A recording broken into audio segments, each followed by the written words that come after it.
ডাকসু নির্বাচন হয়েছে, সেখানে শুধু খালি আপনারা ছাত্রদলের কথা কেন বলেন? সেখানে বিভিন্ন প্যানেল, স্বতন্ত্র প্রার্থী, ইভেন শিক্ষকরা পর্যন্ত নির্বাচন থেকে অনেকেই সরে দাঁড়িয়েছেন। নিশ্চয়ই সেখানে কোনো না কোনো কারণ আছে। সে মানুষ 2009-এ ভোট দিতে পারে নাই, 14-তে ভোটারবিহীন নির্বাচন হয়েছে, 18-তে দিনের ভোট রাটে হয়েছে, 24-এ আমি আর ডেমির নির্বাচন হয়েছে। কাজে বাংলাদেশের মানুষ নির্বাচনী ব্যবস্থার প্রতি আস্থা রাখতে চায়।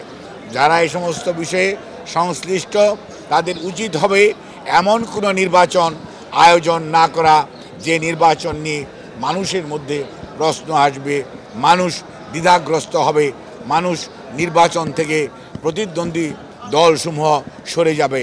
কাজেই কোনো বিভাজন আপনাকে আমাকে শক্তিশালী করবে না। মনে রাখতে হবে ঐক্যবদ্ধভাবে থাকলেই তাহলেই স্বৈরাচার পালিয়েছে, স্বৈরাচার ফেরত আসার পথ সুগম হবে না। কিন্তু কেউ যদি স্বৈরাচারকে পুনর্বাসিত করতে চান তাহলে এই ধরনের প্রহসনমূলক ব্যবস্থার আয়োজন করবেন, যেটি সত্যিকার অর্থে শেষ বিচারে ভালো বলে পরিগণিত হবে না। কাজেই এখনও সময় আছে। সবার প্রতি আহ্বান, আপনারা সবাই মিলে ঐক্যবদ্ধ হন। গণতন্ত্রের জন্য যারা লড়াই করেছেন তারা কোনো অবস্থাতেই বিভাজনের রাজনীতিতে যাবেন না, ঐক্যের রাজনীতিতে আসুন। জনগণের মনের ভাষা বুঝতে চেষ্টা করুন, জনগণের উপর দায়িত্ব দিন। আর যারা এই সকল প্রক্রিয়ার সাথে সম্পৃক্ত তাদেরকে বলবো, বামেও যাবেন না, ডানেও যাবেন না, মধ্যবর্তী অবস্থা অবলম্বন করুন এবং ভোটারদের সাথে, জনগণের সাথে, পরিবেশের সাথে খাপ খাইয়ে চলুন। কোনো দিকে হেলে পড়ার দরকার নেই।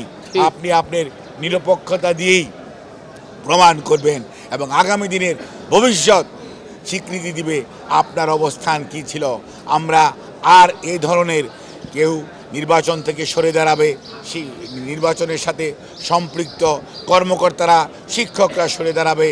আর নির্বাচনী প্রক্রিয়ার মধ্যে যে ধরনের ডাকসুতেও দেখলাম একজন সাংবাদিক অত্যন্ত দায়িত্ব পালনরত অবস্থায় শহীদ হয়েছে, গতকালকে দেখলাম ভোট গণনার সময় একজন শিক্ষক ইন্তেকাল করেছে। আমরা কোনো অবস্থাতেই এই ধরনের পরিস্থিতি যেটি অ্যাভয়েডেবল, অর্থাৎ আমার শারীরিক সুস্থতা কতটুকু আছে বা নাই, এগুলো কিন্তু সত্যিকার অর্থে অবশ্যই দেখার দরকার।